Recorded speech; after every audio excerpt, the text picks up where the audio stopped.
But at the Reds Hall of Fame and Museum is all about the long ball home run history. Yes, and here to talk about the long ball is the executive director of Reds Hall of Fame, Rick Walls, and he brought some stuff that is so props. cool. He has to white glove. I did. Hold it. I have my archival gloves on here with a couple of items. They'll go in the display today after I leave here. I love it. We open tomorrow with the long ball. I have Spencer Steer's home run bat from his debut back in 2022. And look, it's broken. I A love little it. crack here. I'm holding it with the glove, obviously. Take care of it. Want to make sure it doesn't crack any further. Right. Yeah. And then also a helmet that Spencer Steer wore last year when he had a walk-off home run. So the exhibit is all about the iconic home run, right? The unforgettable moments, the ones that change the season or maybe change the outcome of that game.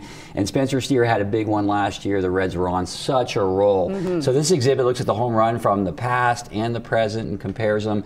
It's really going to be a fun place to go. I can't wait to go check it out, because when you think of players in Reds history and their capability to hit the ball a very long way, whether you're going back and you're talking Big Johnny Clue, Bench. Ted Kluszewski, Johnny Bench, Frank Robinson. I mean, you're talking about all-time greats in terms of just knocking the snot out of the ball. Well, the home run, the impact or the amount of home runs every year throughout history has changed. And we take a look at from 1860s all the way to the present, how we've had the dead ball era. The dead ball for the lively ball. Yeah, absolutely. Sure. And things have impacted, why teams hit home runs. And today, it's one of the most popular things. It's one of the most exciting things. The players embrace it more than they ever have. Yeah. And to collect the items and go back into the early 1900s and have those on display. So we're going to juxtapose today's home run using StatCast, so we can show you exit velocity of the current home runs. Yeah. And really Because show we you haven't the had a lot of trajectory. those stats for very long. We haven't, and that's what's really fun about it. And I think that's what brought the home run even more to light. But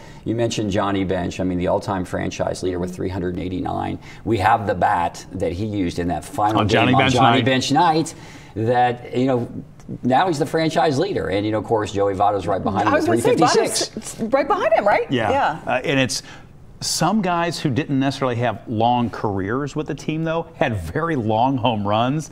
I'm thinking specifically about Adam Dunn. Yeah, I mean, he could crush a baseball. Well, 537-foot home run at Great American Ballpark, the longest one in Reds history. We have the ball. If you know the story, right? The ball flew out of the ballpark, rolled down the hill, landed by a piece of driftwood on the Ohio River. A security guard grabbed it, brought it to the museum eventually. He hit it to the river. I think I had heard rumors that actually went in the river and that people had picked it up and were floating around in boats.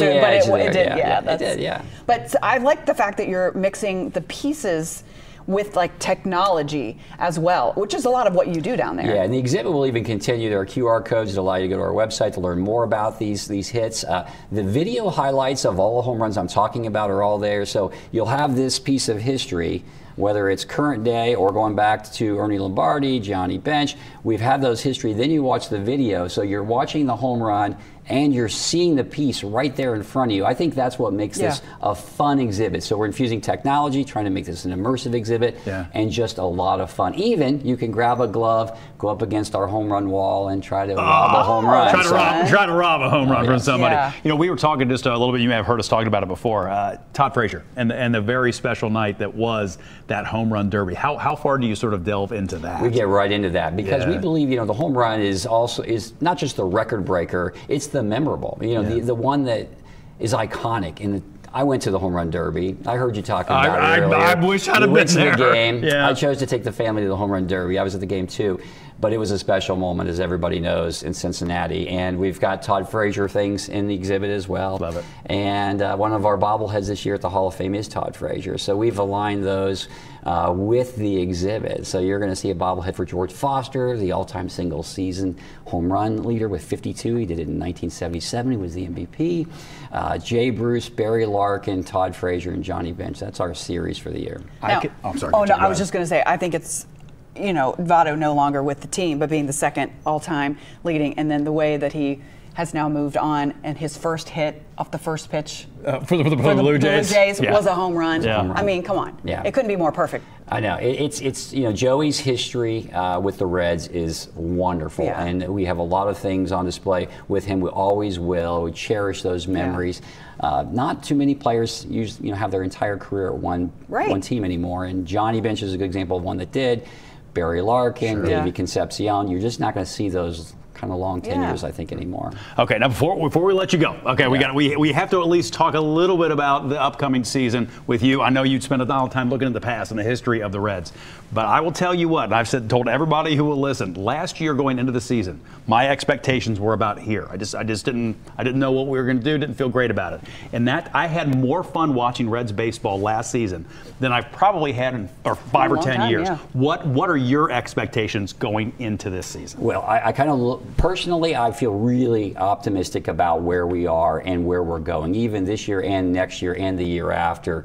The plan is in place. It's in motion. Seeing the fans come through the museum all winter long, seeing how our sales are already for ballpark tours, there's a lot of excitement and optimism. And I think that leads to success, and the players feel it, and they'll feed off the energy of the fans. So coming down to the ballpark is going to be important for them. But I love the depth that we have. We've got a couple of injuries now, but I feel like this team has that excitement and that energy. 2 million people came out to the ballpark last year. We're going to have that this year, and it's just going to be a fun time to be a Reds fan. Well, the exhibit opens tomorrow, right? Yes. And then how long will it be up? Yeah, this exhibit will last about 11 months. We always change over, create something new and exciting, and next year we've got our eyes on 50th anniversary of the Big Red Machine. Oh, wow, that'll be awesome, too. They're just unlimited stories that you can talk about with the Reds. So we love highlighting the current game as well as that of the past and bringing those together, because it's all about connecting generations. So yeah, redsmuseum.org has all the information about the exhibit and how you can come down and visit. You do it well. Yeah, you sure do. You sure do. Thanks for coming in. Thanks for bringing the stuff. So neat. The fun stuff. Hey there. Yeah, you could stop watching right now, but let's be honest, you don't want to do that. Hit the links or click subscribe to see more amazing content from all of us here at Local 12.